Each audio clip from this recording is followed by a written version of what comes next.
সমালোচক মাধ্যমে হামেশাই বুলিংয়ের শিকার হন। বলিউড অভিনেত্রী সারা আলি খানও এর বাইরে নন।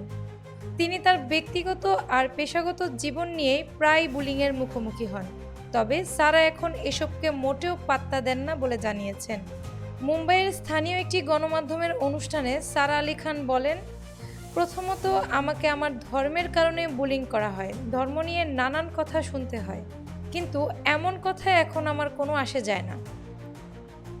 আমার কাজ নিয়েও কারো কোনো সমস্যা থাকলে নিশ্চয়ই আমাকে বলতে পারেন, কিন্তু আমার ব্যক্তিগত জীবন নিয়ে কেউ কিছু মন্তব্য করলে তা সহ্যের বাইরে চলে যায়।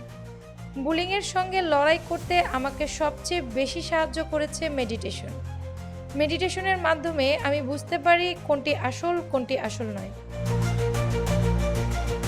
বুলিং আমার জন্য কখনো সমস্যা ছিল না, সমস্যা ছিল আমার আবেগ।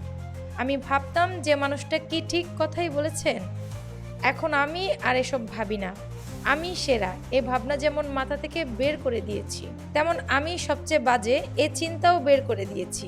আমি যখন যেটা করি তখন সেটাতেই শুধু ফোকাস করি, বললেন সারা। সারাকে কিছুদিন আগে স্কাই ফোর্স ছবিতে দেখা গেছে। অক্ষয় কুমার অভিনীত ছবিটি এখন OTT-তে মুক্তি পেয়েছে।